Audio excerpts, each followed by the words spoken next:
Hello students, এই Moumita ma'am. আশা করি তোমরা সকলেই খুব ভালো আছো। Welcome back to our channel.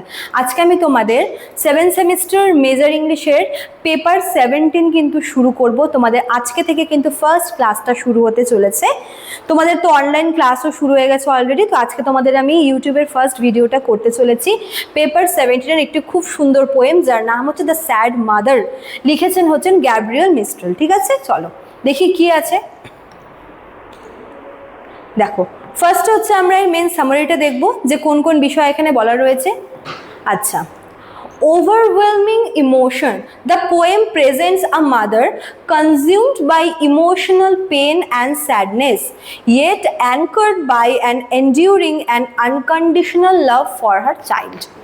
তো শুরুতেই আমরা দেখব যে একজন মায়ের যে আনকন্ডিশনাল লাভ, মানে একজন মা তার সন্তানের প্রতি যে মমতা বলো বা যে স্নেহ, যে ভালোবাসা রাখে, যেটা হচ্ছে একদমই যাকে বলে আনকন্ডিশনাল, নিঃস্বার্থ ভালোবাসা, সেই ভালোবাসার থেকে কিন্তু একজন মায়ের মনে ইনসিকিউরিটি বা একটা ভয়, একটা ইমোশনাল পেন বা একটা হারিয়ে ফেলার ভয়, এ সমস্ত কিন্তু এসে জড়ো হয়। ঠিক আছে, তো এই পোয়েমটাতে এমন একজন মায়ের কথা বলা হয়েছে যে কিনা তার সন্তানের জন্য দুঃখ এবং কষ্ট পাচ্ছে। ঠিক আছে, এবং এক্ষেত্রে তার আনকন্ডিশনাল লাভ, তার সন্তানের প্রতি তার যে একটা আনকন্ডিশনাল ভালোবাসা রয়েছে, সেটাও কিন্তু এখানে প্রেজেন্ট করা হয়েছে। দেখো, selfless protection. Her grief is deeply connected to her child's vulnerability. She watches over them with immense tenderness, willing to suffer to shield her child.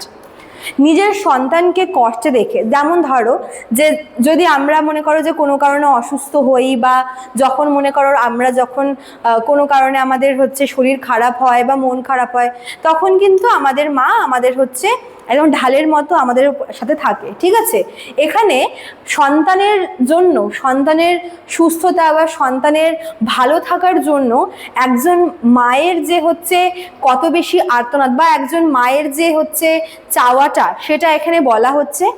সে তার শিশুকে বা সে তার সন্তানকে হচ্ছে সমস্ত রকমের যে দুঃখ কষ্ট থেকে আড়াল করতে চায়, এবং সে তার শিশুকে দেখছে হচ্ছে ভীষণ টেন্ডার দিয়ে, ঠিক আছে, ভীষণ হচ্ছে ভালোবেসে স্নেহ ভরে দেখছে, এবং তিনি চাইছেন যেন সে তার সন্তানকে সমস্ত রকমের দুঃখ কষ্ট সাফারিং থেকে প্রোটেক্ট করে অ্যাজ এ শিল্ড। ঠিক আছে, শিল্ড হয়ে দাঁড়ায়। Universal resonance. Through a gentle and intimate tone, Mistral reflects the shared experience of mothers facing anxiety, loneliness and quiet devotion.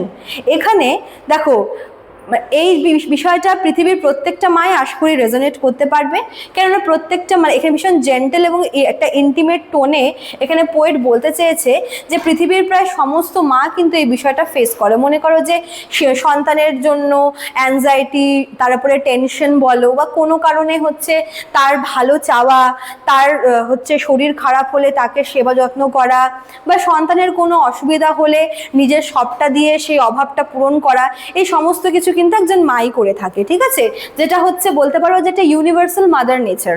তো এই বিষয়টাই মেনলি এই পোয়েমটাতে আর কি বলেছে। আচ্ছা, এবার হচ্ছে আমরা মেন থিমগুলো দেখবো। দেখো, প্রথমেই থিমের কথা বললে প্রথমে আমাদের মাথায় আসে কি, যে মাদারলি লাভ, মায়ের যে ভালোবাসাটা সন্তানের প্রতি, সেটাই। An unwavering deep rooted bond that remains strong and resilient even অ্যামিডস intense emotional turmoil and adversity. দেখবে যে যতই যা সমস্যা হোক না কেন, মা হচ্ছে কিন্তু সেই সমস্যাটার আঁচ তার সন্তানের উপরে পড়তে দেয় না। ঠিক আছে, দেখবে যে এখন একটা বয়স পর্যন্ত আমরা প্রত্যেকে কি আমাদের বাবা মার ছত্রছায়ায় থাকি, এবং দেখবে বাবার ভালোবাসা অন্যরকম, মার ভালোবাসা একদম অন্যরকম। ঠিক আছে, এবার হচ্ছে এখানে মার যে ভালোবাসাটা, সেটা হচ্ছে কি একদম যাকে বলে সেলফলেস এবং স্ট্রং, এবং সে কিন্তু সমস্ত বিপদ আপদ বা দুঃখ দারিদ্রতা এই সমস্ত কিছুর আঁচ তার সন্তানের উপরে পড়তে দেয় না। মানে যে করেই হোক, যেখান থেকে হোক, কোনো না কোনোভাবে মা চায় তার সন্তানের সমস্ত অভাব পূরণ করতে। আচ্ছা, sorrow and pain, the emotional weight, vulnerability and anxiety experienced when caring deeply for a fragile love is harsh world. দেখবে যেখানে যত বেশি ভালোবাসা সেখানে কিন্তু ভয়টাও খুব বেশি কাজ করে। এবার মায়ের ভালোবাসা যতটা স্ট্রং সেখানে সন্তানকে নিয়ে কিন্তু মায়ের চিন্তা, মায়ের হচ্ছে ভয়েরও কিন্তু শেষ থাকে না। মনে করো যে একজন বাচ্চা মনে করো টিউশন গেল বা স্কুল গেল, যদি তার ফিরতে খানিকটা লেট হয় তাহলে কিন্তু মা অস্থির হয়ে ওঠে। তার এই ভালোবাসাটা, তার এই অস্থিরতা কিন্তু তার ভালোবাসারই আরেকটা দিক, যেখানে কিন্তু সে তার মধ্যেকার অ্যাংজাইটি, যখন যেহেতু সে কেয়ার বেশি করছে, ঠিক আছে, তার মধ্যে যখন কেয়ারিংটা বেশি থাকছে তখন কিন্তু অ্যাংজাইটি, টেনশন, তারপর হচ্ছে দুশ্চিন্তা, এগুলো কিন্তু নর্মালি ন্যাচারালি চলে আসে। ঠিক আছে? আচ্ছা, sacrifice and care, the selfless willingness of a mother to bear suffering herself to ensure protection, warm and comfort for her child. দেখবে যেটা বললাম যে মায়ের ভালোবাসাটা হচ্ছে আনকন্ডিশনাল, সেলফলেস, এবং মা চায় কি যে সন্তান কোনো রকমভাবে যেন কষ্টের মধ্যে না থাকে, এবং সে চায় যে সন্তানের উপরে কোনো বিপদ আসার আগে যেন তার উপরে আসে, সে সেটাকে আর কি নিয়ে নেয়। ঠিক আছে? এই ব্যাপারটা কিন্তু থাকে। এবং বলতে পারো যে একটা শিশুর যে সব থেকে যেটা প্রোটেকশনের জায়গা, সব থেকে যেটা হচ্ছে মানে নিরাপদ স্থান, সেটা হচ্ছে তার মা।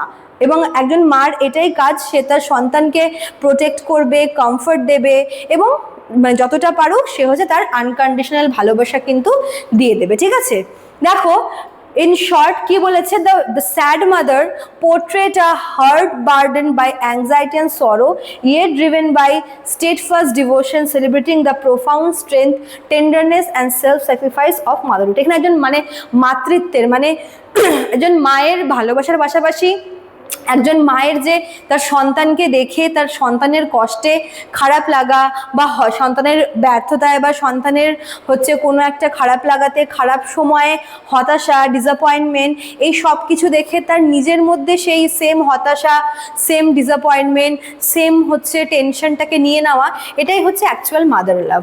তো এই ছিল হচ্ছে তোমাদের আজকের পোয়েমটার মেন বিষয়টা। ঠিক আছে? তোমাদের তো অনলাইন ক্লাস শুরু হয়ে গেছে অলরেডি, এবং তোমাদের নোটস প্রোভাইড করাও কিন্তু অলরেডি শুরু হয়ে গেছে। যারা ভাবছো আমাদের কাছে অ্যাডমিশন নেবে তারা আমাদের অফিসিয়াল নাম্বারে কল করে নিও। আর এখানে দেখো কোর্স ফিও দেওয়া রয়েছে। ঠিক আছে? চলো আজকে এতটুকুই থাকলো, দেখা হচ্ছে নেক্সট ক্লাসে। Thank you.